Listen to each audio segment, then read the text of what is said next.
just want to point out a little artifact in our museum. This is an original ballot box when you voted. We have it in the museum now. On the top is a sample ballot from the city of Mount Holly. It was their regular municipal election in 1971. It gives you instructions how to do it, how to fill it out. You vote for a candidate by making a cross or an X in the square left of the name. And if you tear, deface, or wrongly mark this ballot, you need to return it and get another one. Also, mark only with a pencil or with a pen and ink. For mayor during that time, we had Adrian Beatty, Ray Broom, and Jack Taylor. I do not know who won back then, but this was very interesting. Today we use it for our donations as they come in the museum. The next little thing I'm going to show you is our old telephone that we have acquired. I don't know how old or the date, but it was when you dialed the telephone and you only had a couple digits to dial to make it work. So we have children come in and we talk about this telephone. And if you pick it up, it's pretty heavy. So we let them pick up the arm, and we let them say, if you want to dial someone, you dial this, so you can put your finger in there. And they did, and then they didn't know what to do after that, so we made sure they could go all the way around here and just let it go back. And you dial the number, and then you talk.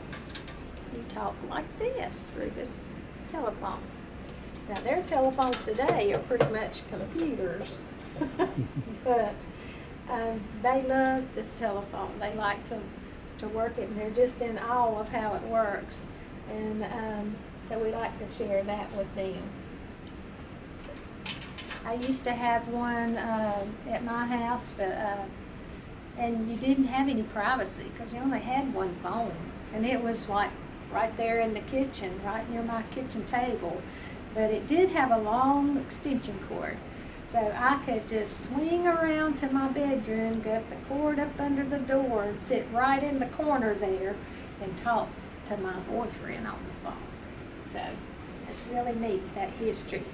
This is also, I thought, cute. It's from the Bell telephone system, and it says it's fun to phone.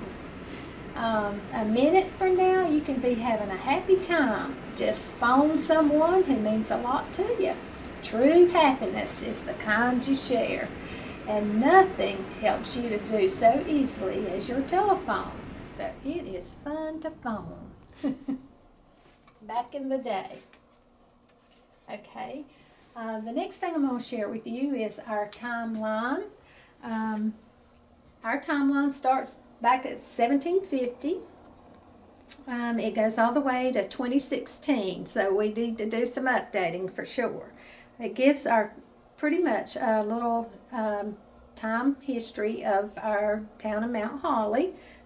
We have history in here of the wars that were started, at the time, like the Revolutionary War on up. We have our schools history in here, especially the textile mills that were popular back in the day. We have some church history. We have a few little inventions along the way, and maybe some interesting facts along the way. So we're going to share a little bit all the way down. Back in the 1750s, James Kuykendall settled on Fishing Creek, which is now our Dutchman Creek. We had Catawba Indians down here, and in 1763 they moved to South Carolina because of the smallpox outbreak. So we know how devastating that was for them. In 1768, Tryon County was formed from Mecklenburg County, so I guess that's before we had Gaston County. And then there is the history, the local battles here in Ramester's Mill, Kings Mountain area during the Revolutionary War. In 1779, Lincoln County formed from the eastern part of Tryon County. Let's see. In 81, Robert Beatty taught school in the area. Now, schools back in that time maybe were on farms and maybe one-room schoolhouses. So in 1789 is when North Carolina became the 12th state. So there you go. 1796, Robert Alexander. This is a famous home we talk about that was here in Mount Holly. He hosted André Michaux, who was a French botanist and explorer. This house sat on the corner of Hawthorne and Central Avenue. In 1796, the Shiloh AME Zion Church opens. So that was pretty early. In the 1800s, there were slaves in our area. They were purchased, and the first African Americans were incorporated in our population. In 1801, Humphrey Hunter becomes the first postmaster at Woodlawn, which is what Mount Holly was called before it became incorporated. And this is a map showing in 1808 the Woodlawn's location. I was trying to find it on here and I didn't see, but it's got to be right in this area. Okay, and moving on down. In 1837, Samuel Morse and other inventors developed a telegraph. And to simplify complex messages, Morse code creates a unique transmission code. And that's a little diagram of that.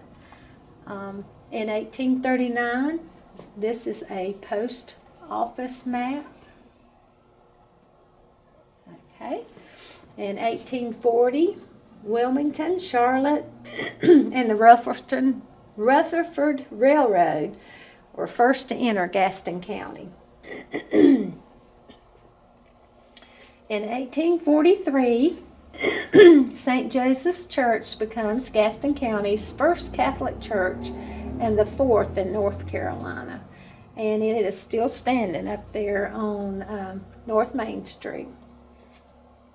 In 1846, the southern half of Lincoln County now becomes Gaston County. In 1848, Thomas Tate builds the Mountain Island Mill, the first textile mill in Gaston County, north of Woodlawn, which was Mount Holly. Okay. 1860 to 65, Civil War. Okay, in 1876, Alexander Graham Bell is credited with the first successful bidirectional transmission of clear speech on the telephone. In 1874, Mount Holly Cotton Mill was opened by A.P. Ryan, Daniel Ryan, and Ambrose Costner, igniting the county's industrial explosion through our mills. And also during this time, 1877, there was invention of the phonograph by Thomas Edison. We have one of those in our in our museum. Thomas Edison produced a reliable, long-lasting electric light bulb in his laboratory. And we're grateful for light, and I've heard some history that's kind of how our first street light got started. In 1881, the Union Church was established as a community church. I think it was just a little wooden building at the time, and it was right on the main street where the Lutheran Church is now. Every denomination went there. It was just kind of the beginnings of going to church in Mount Holly. In 1883, Tuckasegee Manufacturing Company opens, another one of our mills. In the 1850s to the 1920s, a hunter school opened. In 1873, we had the Wells School that operated. And prior to 1875, 2 different Lucia schools operated. So these are some of the very first schools in Mount Holly. 1880s, Piney Grove School was built in the Lucia area. We're going to find out some more about the schools as we go along. In 1890, the Mount Holly Knitting Company opens, and this is currently the municipal building where our city hall is, in the Grand Hall.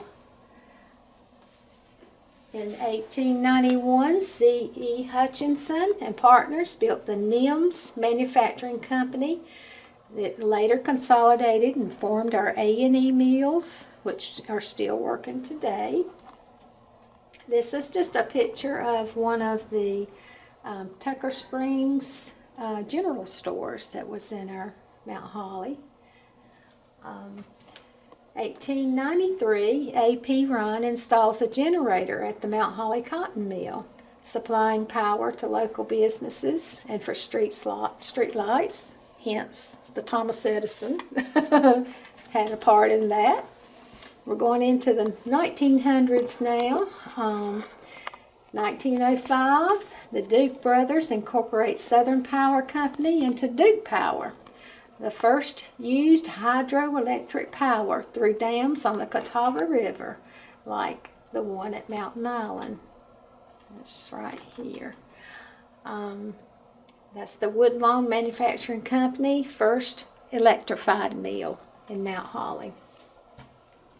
In 1906, H.C. Irwin became the first Mount Holly Chief of Police. Right here we have a little picture of 1914, our Mount Holly Fire Department. And I think this was located on Main Street also. In 1911, the Piedmont Northern Railroad Station was built in Mount Holly. My mama used to always just call it the P&N. In 1917, of course, the United States enters into World War I. This is our famous flood that we had in 1916 that was very devastating. The Catawba River, of course, is nearby and lost its bridge, and we lost a mill, and that's just a little portion of the devastation. In 1920, American Yarn and Processing Company opened its doors. In 1923, the Mountain Island Hydroelectric Plant opens.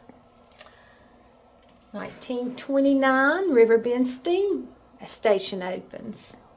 And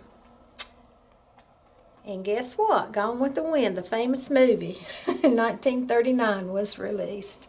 Up here we have a picture of the first North Carolina State Highway Patrol car. This was donated by Gene Bynum. So that kind of gives us a little history of the police department. Let's see. I'll go back up here because this is talking about some of the early schools again. 1902 to 03, the graded school was built near the current downtown Mount Holly.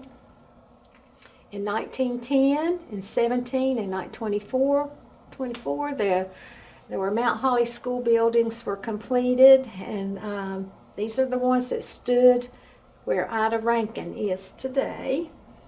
The early 20s, there were 6-room school building was completed in Lucia, which the schools got started early there. In 1923, a teacherage was completed for teachers serving the Mount Holly schools, and the Lucia schools also had a teacherage up there, I believe. The teacherage was located right below where Ida Rankin is. It was a home. It looked like a home, and they had individual rooms, and single teachers lived there, and it was walking distance to the school, so it was convenient. They shared maybe a kitchen and dining area, and there could have been couples there later on. So in 1927, the Mount Holly High School was completed. In It actually then was torn down in 1981 because of the new one that was built there. This one stood on Hawthorne Street. It faced Hawthorne Street. And across the street were some older buildings that are still there that were used for home ec classes and other classrooms, and the old auditorium was across from there. In the 1930s, the Mount Holly Colored School opened for African American students. That's what it was called back then. Later on, it became the A.B. Rollins School that was located on Hawthorne Street. In 1938, we had a band room in the gymnasium that was added, and the auxiliary buildings that I was talking about before.